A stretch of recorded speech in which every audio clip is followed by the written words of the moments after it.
नमस्कार मेरे दोस्तों।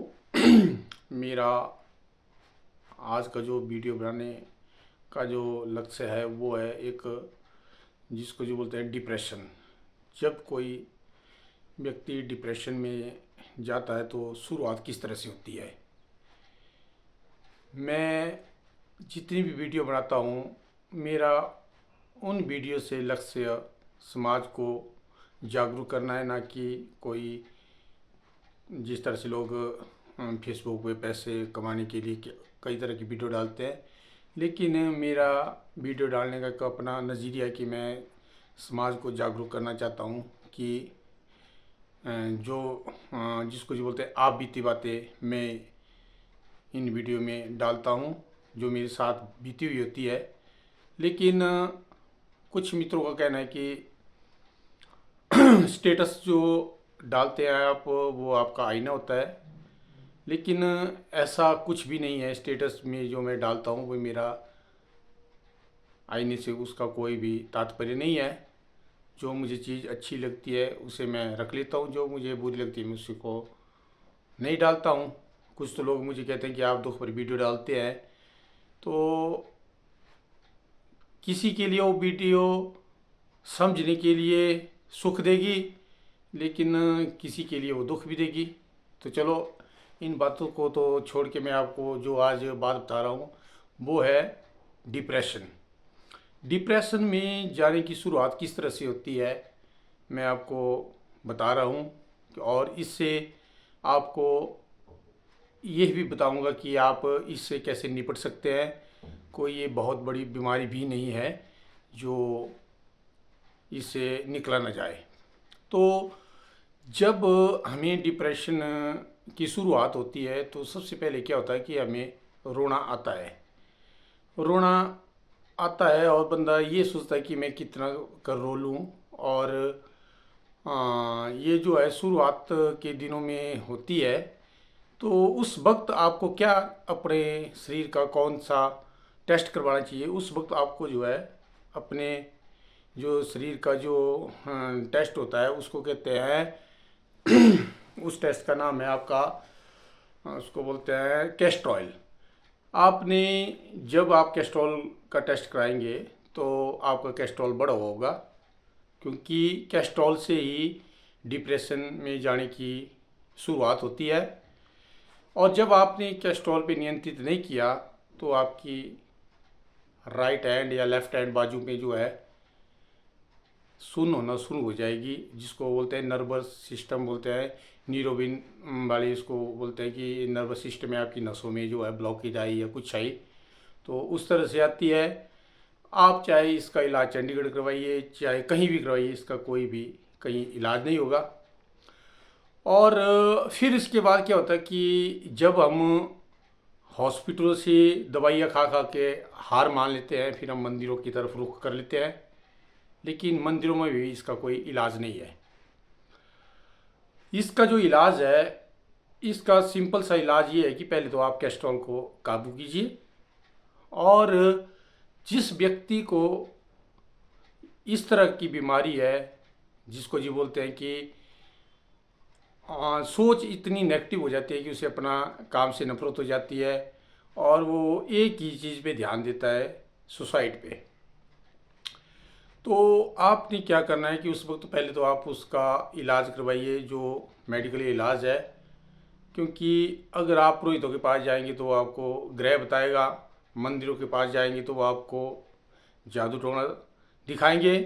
लेकिन ये सभी रास्ते जो है आपको कहीं भी नहीं पहुंचा पाएंगे।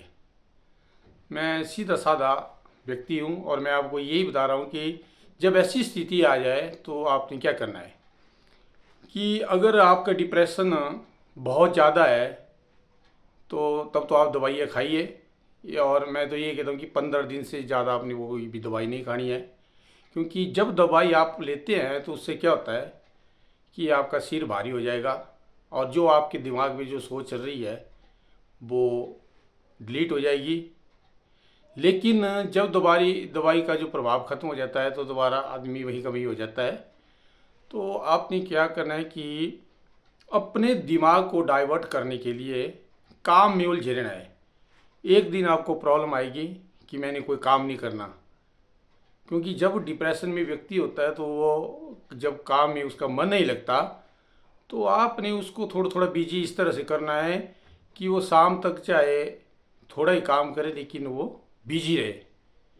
मैं आपको गारंटी के साथ बोलता हूँ कि आपका जो डिप्रेशन है 5 और 6 दिन में जो है काबू हो जाएगा, अगर आप उस चीज़ को फॉलो करते हो, क्योंकि माइंड को डाइवर्ट करना है। मैं इस बीमारी से खुद गुजर चुका हूँ और मेरे मन में भी कई तरह के भाव आते थे, लेकिन मैंने कभी भी ये नहीं सोचा था कि मैं भी इस बीमारी से ग्रस्त होऊंगा। लेकिन जब भी मेरे दिमाग में इस तरह की बातें आई तो मेरा भी एक टाइम इस तरह से हो गया था कि मैं जिसको जी बोलते हैं कि जीना नहीं चाहता था। लेकिन जब जिसको जी बोलते हैं या आध्यात्मिक शक्ति मेरे मतलब मेरा ये नहीं है कि कोई जादू टोने या किसी से, अगर आप मेडिटेशन करते हैं, परमात्मा को याद करते हैं तो उससे जो है आपको बहुत सहायता मिलेगी।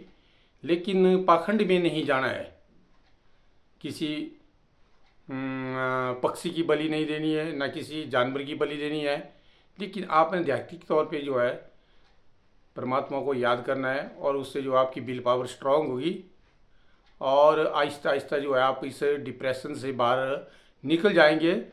अगर मेरे किसी भाई बंधु या किसी दोस्त को या किसी को भी इस प्रॉब्लम से अगर जूझ रहा है तो कृपया मेरे फ़ोन पर संपर्क करें।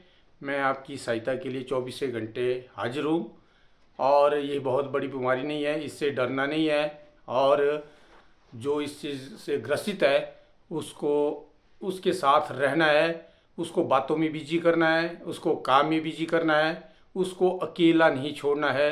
यही इस बीमारी का निपटने का एक साधन है। किसी को मेरी वीडियो पसंद आई होगी तो शेयर ज़रूर करें। अगर किसी को मेरी हेल्प की ज़रूरत हो तो कमेंट बॉक्स में अपना नंबर डालें, मैं आपसे खुद बात करूंगा। लेकिन मैं समाज को जागरूक करने के लिए वीडियो डालता हूं। मेरा लक्ष्य ना तो कोई पैसे कमाने का है और ना ही मेरा कोई ऐसा लक्ष्य है कि मैं किसी को मतलब मिसगाइड करूं। और जितने भी आप डॉक्टरी इलाज कर लो चाहे कुछ कर लो, डिप्रेशन का एक ही इलाज है कि आपने बिजी रखना है। और जब शुरुआत होती है तो उसी वक्त जो है आपने सबसे पहले जो है कैस्ट्रॉयल का जो टेस्ट करवाना है। अगर कैस्ट्रॉयल आपका बढ़ा हुआ है तो उसको रोकने के लिए खान पान का जो है आपने ध्यान रखना है और आपको कभी भी ये बीमारी ग्रसित नहीं करेगी और लापरवाह ना बने। और जितना हो सकता है इससे निपटने के लिए जो है आप जो है अपने आप को बिजी रखें। और इस समस्या में जब मैं फंसा हुआ था तो मेरे बहुत से गवर्नमेंट ऑफिसर थे जिन्होंने मेरे को इस दलदल से निकाला। हालांकि वो मेरे इतने खास मित्र नहीं थे, लेकिन उस वक्त मेरे जो है ये खास मित्र साबित हुए, क्योंकि उन्होंने जो है मेरे को इससे निकालने में मेरी बहुत हेल्प की।